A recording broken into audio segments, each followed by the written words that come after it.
Coming up in this episode of iCantCU, I'll talk about 2 state-level meetings that I attended and 1 train station that I was unfamiliar with and had to navigate without any Amtrak assistance. Stick with me. From Studio B in Swarthmore, this is the iCantCU podcast with David. It's like blind people for dummies. Hello there, and welcome to another episode of iCantCU, your window into a world where blindness doesn't dictate ability. My name is David, at David Benj, on all the socials. That's DAVIDBENJ. Search for me on all those different places you like to post, and I would be happy if we connected there. Welcome inside Studio B for another episode. I think we've got it looking okay. And one day I'll do a studio tour because it looks good on that side, but man, you should see this side of it. Boxes, suitcase, boxes, trash can, all sorts of stuff that shouldn't be seen. One day I'll do a tour and I'll do the voiceover for it. But I do appreciate you joining me for this episode of iCantCU. And I've got a couple of things to talk about, primarily these 2 state OVR and BEP meetings that I attended last week and the travel to them and things like that. But it is football season, and now I'm in 3 leagues. In the all-blind league, I won. My team isn't that great, though. I'm still near the bottom, out of the playoffs. I know the playoffs aren't for a while, and there's a chance something good could happen, but I doubt it. Last week in Golden Menace won in the keeper league that I'm in. Somehow I won. I don't know how. And that team really stinks. I don't know how I won. So 2-0. Then we go to the NFB National Association of Blind Students Division, which was a fundraiser that the organization did. And I have a team. That team there is called Ziggy FC. All my team names, except FC Tunguska, are related to Ziggy. Whether it's football, baseball, or hockey, they all got Ziggy as a logo. But I did win there. I won pretty easily there. I expect to do well in that league. And in fact, I'm playing somebody this week, and I'm recording this on Thursday night after Thursday night football. The guy who I'm playing, or girl who I'm playing, still has Puka Nakua in their lineup. And that guy's, I believe, on IR. If he's not, he's out for a few weeks. And I'm hoping that he changes and puts somebody else in because I don't like to win that way. I'll take it, but I don't like to do it that way. You want full participation. That's the whole point in doing it. So 3-0 last week. I'm really excited about that. But again, 2 of my teams are not that great. The blind league, maybe. The keeper league, terrible. Injuries also haven't helped in that as well. My main players have been hurt, 2 or 3 of them. So we'll see how it goes. And because it's football season, and I've only mentioned it once or twice, go to iCantCU.com/football to check out the mini documentary that was done on our All Blind League a few years ago up in New York, outside of New York City. It was a lot of fun. And the documentary came out great, I thought. And I got a lot of FaceTime. I'm kind of surprised at that just because of this and because I'm not a main player. Nick was the main guy. He's the champ. Brian's the champ, and the commissioner. Some other folks should have gotten in it, I think, a little more, but whatever. I'll take it. Got me an IMDb page. So that part is cool. So let's get into the meetings. There were 2 meetings, back-to-back days. On Thursday, I had to go to King of Prussia, which isn't too far from here. It was probably a $40 Uber ride, but not too far, half an hour, 35 minutes or so. And that was an OVR meeting. The OVR is the Occupational and Vocational Rehabilitation Board that oversees the different state agencies that help folks in the disability community, or the disabled community, I guess would be more appropriate to say. I went to that meeting. I met Lynn Heights, the president of the NFB of PA there, and it is amazing how many folks she knows within the disability community. I met people like Michelle, who is part of a certain board, and I met a couple other folks who, again, not blind. As far as I know, we were the only 2 blind folks there. And ironically, they have all the notes in a handout. They have if you're deaf or hard of hearing, they had the text up on a big screen that you could see next to the picture of the people who were speaking, whether it was in the room we were in. They're done via Zoom as well, but we were in person. They had no Braille. They had no large print. They had nothing for blind folks. Again, we get it. It's a low incidence disability, meaning not a lot of folks have it, but we're still here. We're not the sexy disability like the deaf community or the wheelchair using community, but we're here and we need assistance sometimes. I was amazed at how little I knew about the different things that they talked about. They start mentioning RSA, and I'm like, oh, RSA, Randolph-Shepard Act? No, it was something else, which now I've already forgotten. They talked about all these different things with these different acronyms, and I'm thinking, oh my God, how am I ever going to know all these things? And we'll see moving forward. Their meetings are quarterly. I'll tell you one thing, it was nice. They provided lunch for us, and what a lunch it was, because they had pickles, which of course I've mentioned how much I love those, but better, they had macarons, those little French meringue sandwich type cookies with the jam or the cream fillings. They look like a little sandwich. And I was so excited. I was so excited by that. I took 4. Lynn had 1 or 2 though, so I didn't eat them all. But how exciting was that? And all the different state agencies were there. Dawn from BBVS was there. I asked her a question, and it is clear she doesn't like me. It's clear. I asked her a question, and the question was, can you give us an update on the BEP? And she said to me, do you mean an overall update? And I felt like saying, Dawn, there hasn't been training and new people haven't come online for over 4.5 years. What kind of status update do you want? I don't want to know the numbers that the guy on I-80 out in Western Pennsylvania is doing. I want to know, when's training going to open? And I have more on Dawn in a minute, because she was also at the meeting the next day when I went to Harrisburg. So we learn all that stuff.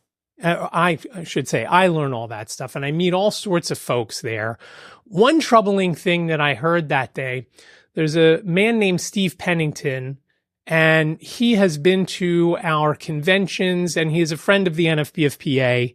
And we talked after the meeting, and he recognized me from a couple of weeks earlier when I was at Joe Dremth's memorial. I'm sorry, it wasn't a memorial service. His celebration of life service. In fact, he spoke at that, and he spoke at this about Joe because Joe was on this board.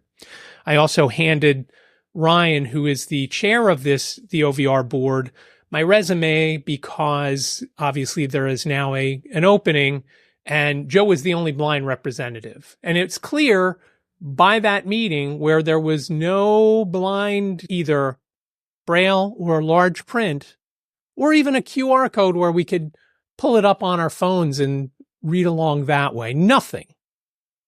And honestly, to me, that would be the easiest thing, because as I've told you before, I am functionally illiterate.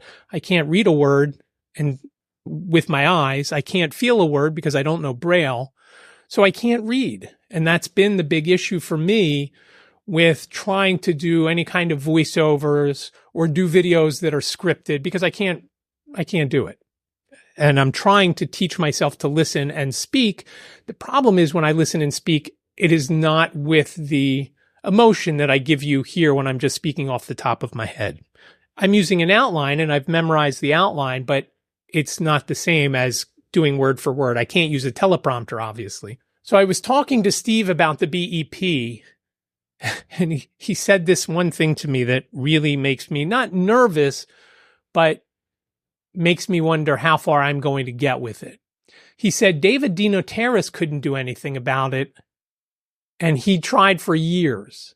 David DiNotaris is a well-respected, he is a businessman that, again, assists blind, and he is blind, and low vision people, businesses, anything he can do to help. And he is very energetic. He's funny. He's great on camera. And if he couldn't get things going with the BEP, how am I going to do it? Because I'm not him. And I'm also not Joe. And I'm also wondering how good my resume will come forward. And hopefully there's somebody more qualified from the blind community that will get on that board if it's not me, because I've got a lot to learn to get on there.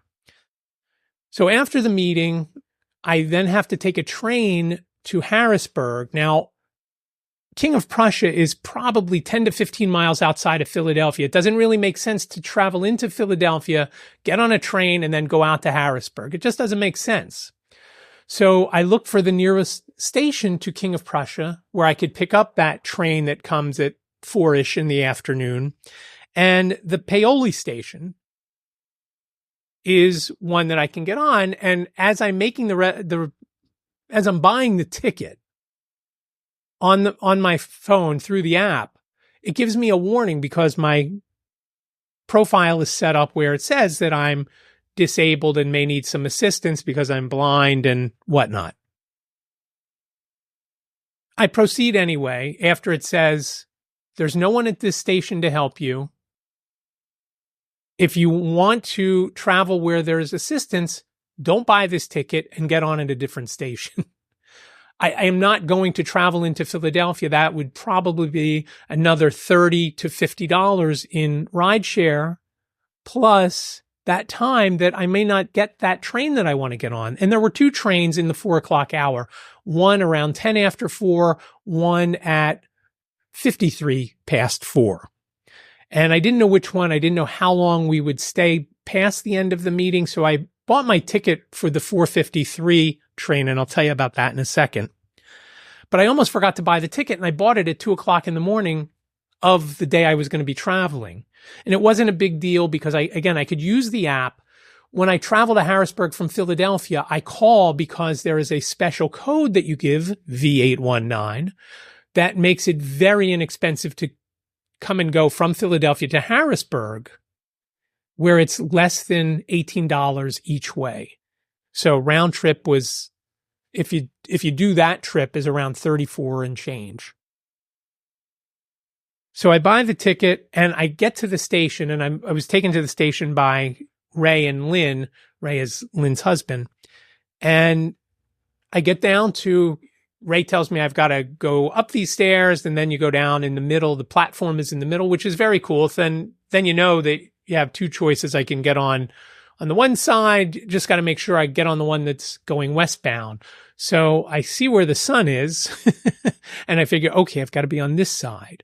I verify that with someone. The train finally comes, and I'm there in time to get on the 4:07 or 4:10, whatever the time was. And I'm worried because my ticket was for the 4:53. Now, I've been told many times that as long as I had a ticket, I could get on any of the trains. Now, that was told to me a few times by people in the ticket office in Harrisburg and nowhere else, as far as I can remember. Maybe once in Philadelphia. But in Paoli, I figured anybody that's going further west, they either got off, if the train comes from New York City and then comes down through Trenton and Philly and makes a few stops before Paoli and then continues on through Exton and Lancaster and places like that. I get on and no one ever asks for my ticket.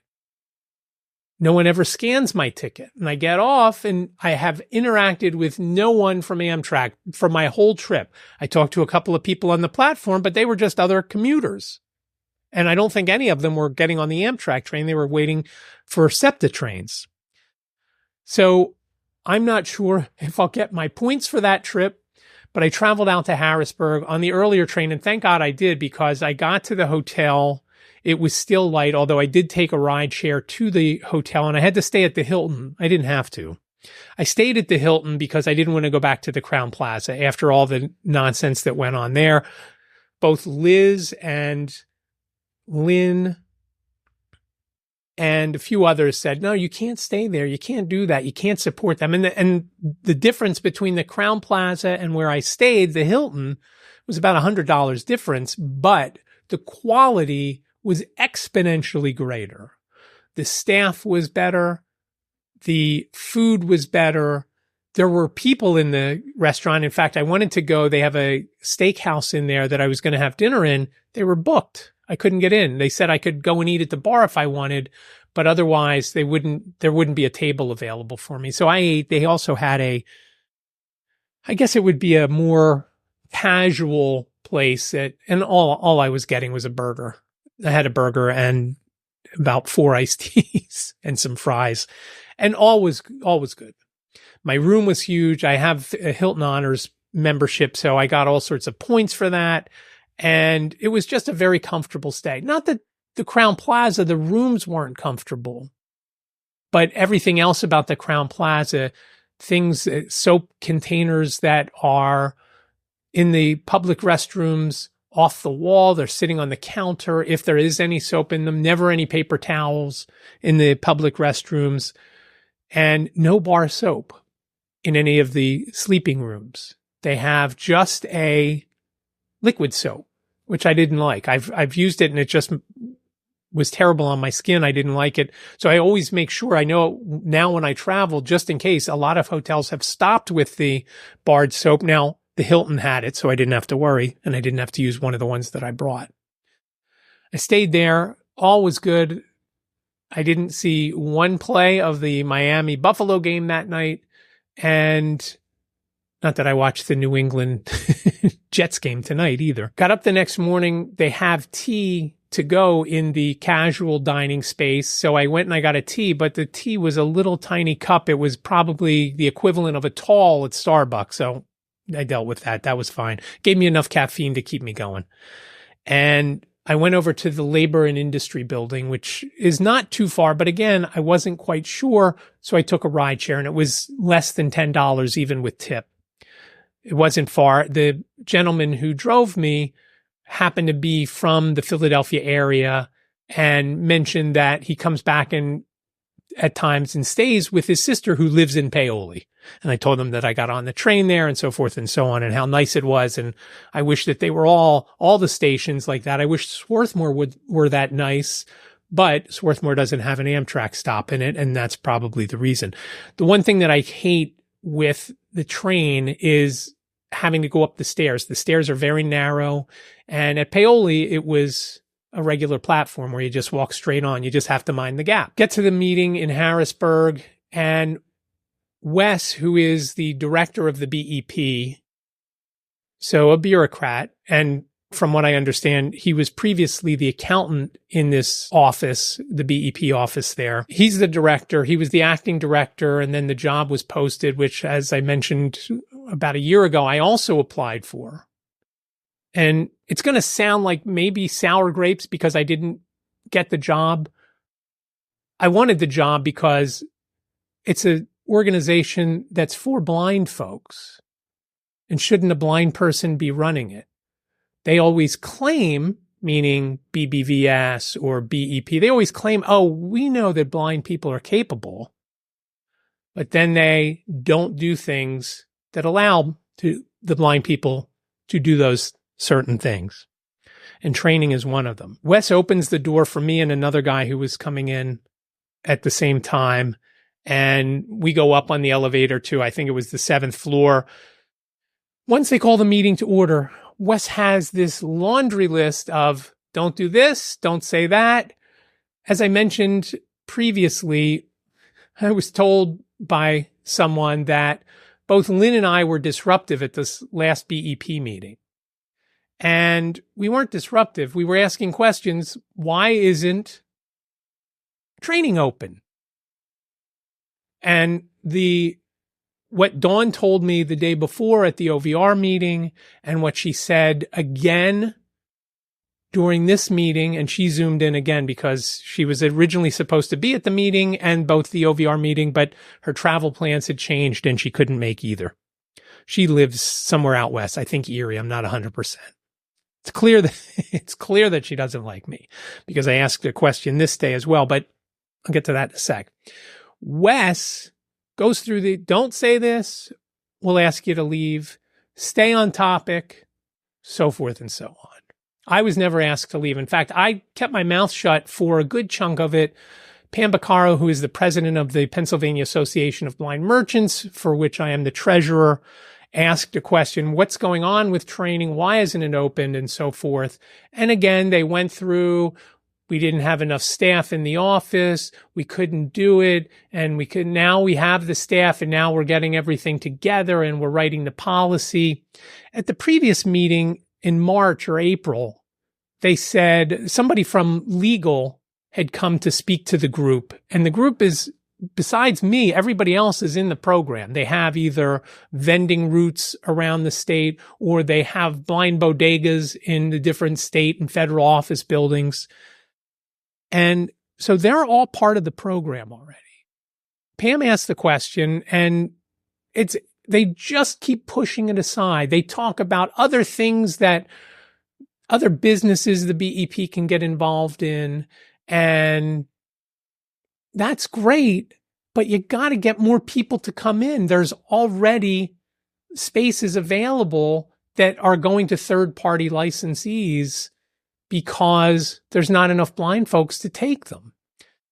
They talked about doing those water chambers that I forget what they're called, where you go in them and they close the door and it's dark. I mean, it's for blind people, that's not different, but you're in this chamber and you're just floating in the water. I forget what they're called, but he said, wouldn't that be great if that could be part of the BEP? Wouldn't it be great if we could do a laundromat? I mean, they're vending machines, right? Wouldn't it be great if we could do daycare? Because some states have daycare. Wouldn't it be great if we could get on all the state college campuses, all the state schools? Because some states have that. Ohio has that. So Pam gets a no answer, like I got a non-answer when I asked Dawn the day before. Then Dawn goes on and talks about the program that they're most proud of. And it's a program for, I don't know if it's mostly high school kids or if it's also college kids. And they talk to them about the BEP and how great it is. And you can learn right out of high school. You've got to be 18, but you can learn right out of high school if you're 18, or wait and try to work at a place until you're 18 and then go into the BEP, go into the program. I asked Dawn, first of all, I said to Dawn, she's asking everybody to be patient. And you're talking about a business. You're talking about these business people in this room. And she's saying, be patient. Could you imagine if one of the vendors in the room asked one of their creditors, oh, just be patient. I'm just waiting for the staff to come back more than one day a week in this IRS building. Or I'm just waiting for the staff in this Social Security Administration building to come back so I can make enough money to pay you. Wouldn't it be great if you could just say, be patient. Be patient. I'll do it eventually. It'll happen, but just be patient. For over 4.5 years now. No training. Okay, we'll give you 2 years for COVID. I'll let you slide on the 2 years. But what about the last 2.5 years? And she said, well, we had to build up the staff. And again, a lot of the people in this room are working by themselves or with one other person. So I asked Dawn, I told Dawn the statement that, how do you say be patient when these folks have bills to pay, and patience isn't a luxury that a business has to survive. You've got to do business so you can pay your bills and so you can feed your family. And that's not something that a business can just be patient and wait on. And then I asked her this question. I said, what do you tell those kids when you're there for a week in this program that you're so proud of? What do you tell the kids when one of them raises their hand and says, oh, I want to join the BEP right now? What do you tell them? And she tells me, well, if they're old enough, because again, some of them are high school kids and not old enough to get into the program. She said, make sure that you have all your skills, you're competent on the computer and you can operate the computer, whether it's with JAWS or VoiceOver. You've got to have mobility skills because you have to get to and from your business. And have all that ready, because even if you're not of age yet, once you turn 18, then you'll be ready to get into the program. that you can't get into right now because it hasn't been open since February or so, or March of 2020. And just the answers that she gave me and the tone that she gave me, I just felt the dislike. I just felt it. So it's just important. And I don't think, and it's been ongoing. It's not like it's a new thing. These are bureaucrats. I then probably dozed off once or twice when they went over these spreadsheets that they want filled out on a monthly basis on how many employees and what you're paying them and all this nonsense that only someone who is in a state agency would ask for. There's no reason that they need that. You show them how much you make, you send in whatever your percentage is, and you're done. They want to spend, and again, remember, some of these owners are by themselves in the business. So you're asking them to do one more thing that doesn't really matter. They're just micromanaging and they want full control. And again, they say that they know blind people, but they don't know blind people. They're looking at training at a place that's almost impossible for someone who's blind to get to because there's no public transport that gets there. And it's in Johnstown, which I told you I had been to before on one of in fact, it was an OVR meeting a few years ago before COVID. So it's difficult to get to. If I needed to get to Johnstown, it would probably take me between 5 and 10 hours by playing connect the dots and probably at some point needing to use rideshare. There's no way of getting there in an easy fashion. And it has also been a place that Lynn told me that they won't allow a blind person to use the knives to cut up things for salads, and they won't allow them to use the deep fryers and whatnot. They're afraid that they're going to hurt themselves. But if you have a blind bodega and you have those things in there, how are you going to learn how to do them if you're not trained on them? What could possibly go wrong if you don't have training? Better to have the training where you have somebody watching you saying, oh, you shouldn't do it that way. You got to do it this way. But again, the folks who are doing the training aren't blind, so they don't know. One of the things about the meeting, I got to see Tony's place right there in the labor and industry building. And he has a blind bodega on the 4th floor that has been struggling because they only are required to go into the office, I think 3 days a week in labor and industry. And he's pushing to have all the state agencies have the folks go back in 5 days a week. Obviously, that would mean a big difference. And I saw the difference that made when the IRS went to requiring 3 days a week from 1 day. The amount of business that happened because of those extra days was just incredible, to the point where we were running out of stuff because we weren't prepared. We didn't know that memo had gone out that you've got to come in to the office 3 days per week. So Tuesday, Wednesday, Thursday, we're always very busy at the end of our run at the blind bodega that Kirk owned, or operated, I should say. Because in the BEP, you don't technically own the business. It's yours to have, as long as you make sure you pay your whatever the percentage is, and you're good to go. Unless you can't handle it anymore, then it goes up for bids and somebody else in the BEP gets it. But we saw that right at the end when Kirk was transitioning out of that and into one of the vending units at the post office. So it just makes a big difference. And I was happy that I was able to see his place there on the 4th floor, like I said. One of the other great things, after the meeting was over, I talked to a few people, talked to Kirk, and we talked about the state convention coming up in Erie in November. And we talked about the BEP and how nice everybody is to your face within the BEP department. And then once you're not in front of them, how they stab you in the back. Again, bureaucrats trying to run a business and tell the business folks who know better how to run their business. Just not right. It's just not right. Going to the train station, I got to the train station in Harrisburg, and I was able to, I had plenty of time. There weren't any other trains that I could have taken. So the one that I was on, it was like 4:20 in the afternoon. I got there and a guy comes over to me and he said, "Hey, you were at the BEP meeting, right?" I said, "Yeah." He said, "Hi, I'm Don." And I heard this guy's name both at this meeting and the meeting back in March or April, but I never met him before. So we talked for a long time and he's very cool. I was really excited to talk to him. And he has his blind bodega is in the customs house at like 2nd and Chestnut in Old City, Philadelphia. And he said, "Oh, stop in and see me," and blah, blah, blah. So I look forward to going in and talking to him again. He's around my age, little older, I think, but not 100%. And it was nice to talk business with him. And he's telling me about his business and how once a year, Customs House, the federal government pays a company to come and polish all the brass in the building.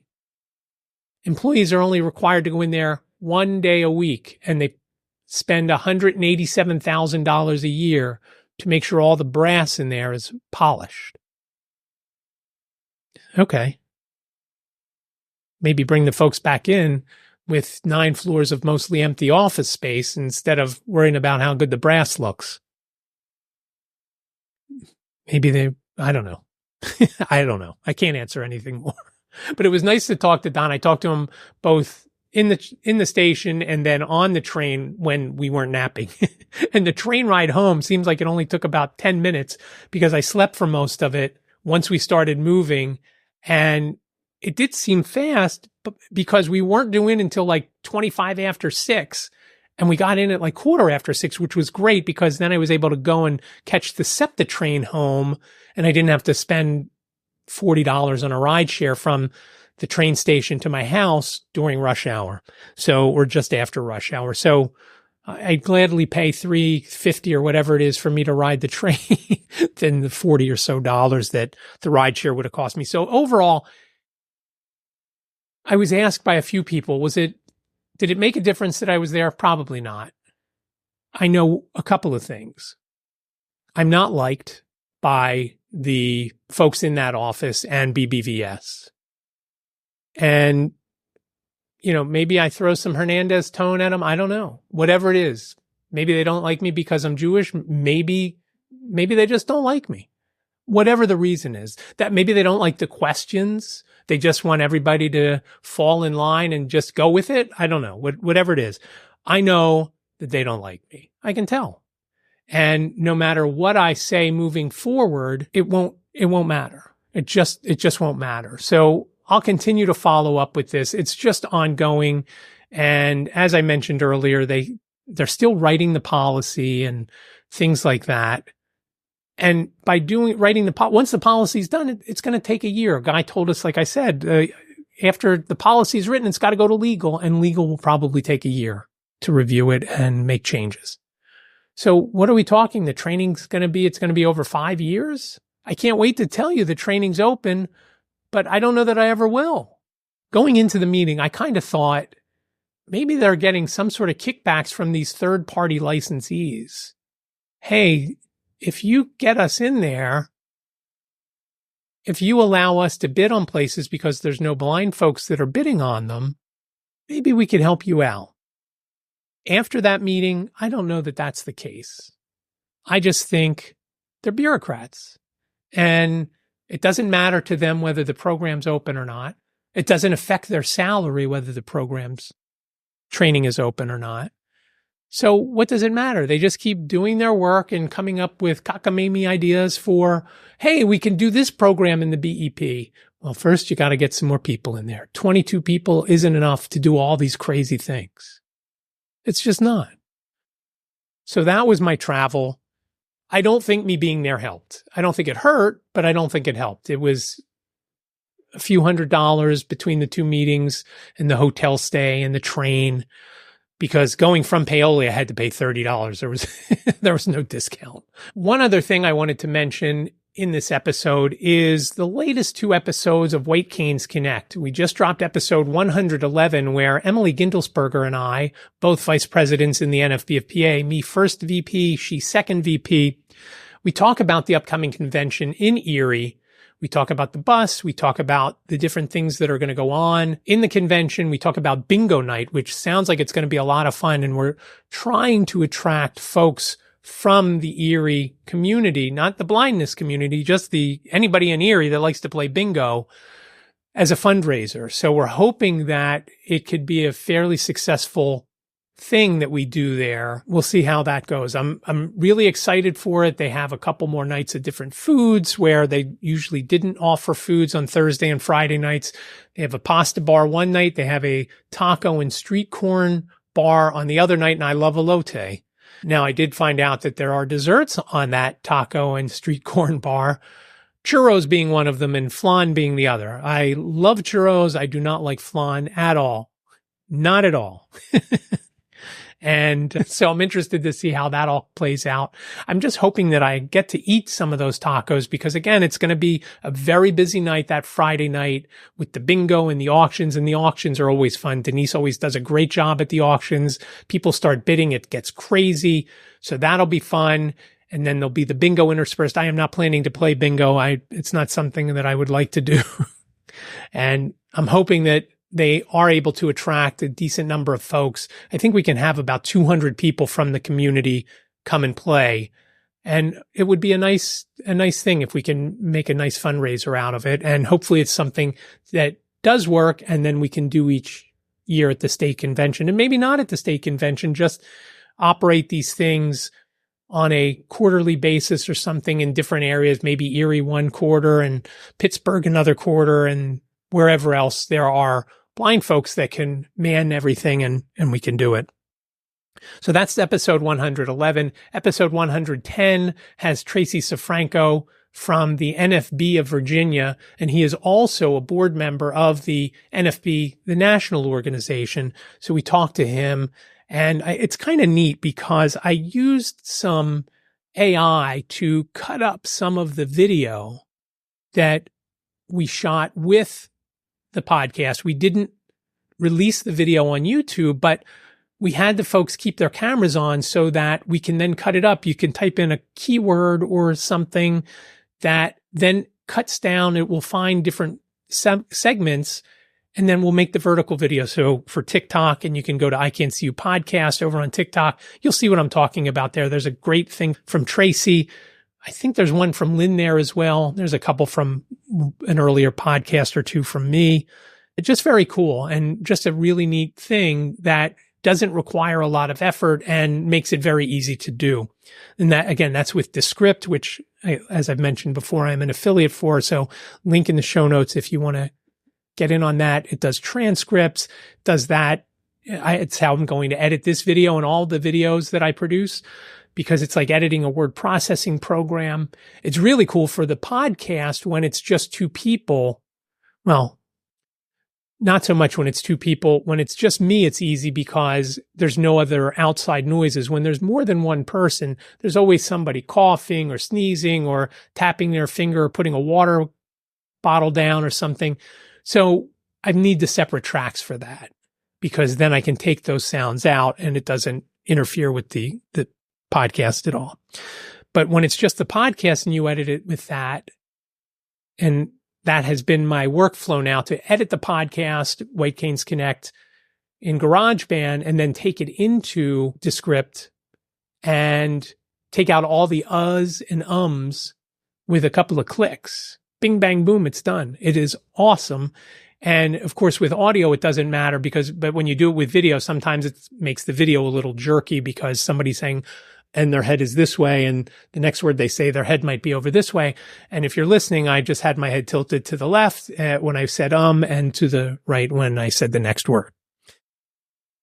So again, episodes 110, 111, all about Erie, and we're excited for that. I'm not excited for the long journey out there, somewhere between 8 and 10 hours on a bus, but we're going to make it fun. And I'm hoping, I downloaded the Canva app. I'm hoping it is more accessible than CapCut. So I'm hoping that I can make clips and videos and produce thumbnails, either produce the thumbnails ahead of time and just drop images in with the person who I'm talking to on the bus and do it as we go, kind of like a road trip situation without the sending back the French toast.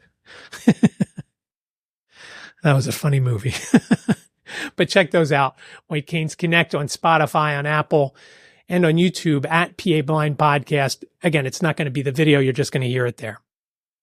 I do appreciate you listening to this episode 271 of iCantCU. Show notes are available over on the website, iCantCU.com/271. That's iCantCU.com/271, numerically speaking. And remember, iCantCU sounds like a whole sentence, but it's only 7 characters long. iCantCU.com/271. Please reach out with questions, comments, show ideas, anything you've got. iCantCUpodcast@gmail.com is the email address. iCantCUpodcast@gmail.com. You can also call me. You've got up to 3 minutes. Give me a call, 646-926-6350. Please leave your name and your town. If you do leave a voicemail, up to 3 minutes, like I said, 646-926-6350. I would love to hear from you. We'll put it on an upcoming show. Any questions, comments, ideas, questions, if you're sighted, how blind people do things, you have any sort of questions like that, I'd love to talk about those. Please give me a buzz. 646-926-6350. That number is also in the show notes and the description below. You can also connect with me on the socials at David Benj, DAVIDBENJ, for Benjamin, my middle name, on LinkedIn, Twitter, X, Threads, Facebook, Instagram, and YouTube, where you can listen to these episodes. And of course, if you're wanting to watch them, youtube.com/@iCantCU is where you can watch them. Again, I really do appreciate you joining me for this episode. Be well, stay safe, and I'll talk to you in the next episode. Thank you for listening to the iCantCU podcast with David. Please rate, review, and subscribe to the podcast wherever you listen. And don't forget to share the podcast with your friends.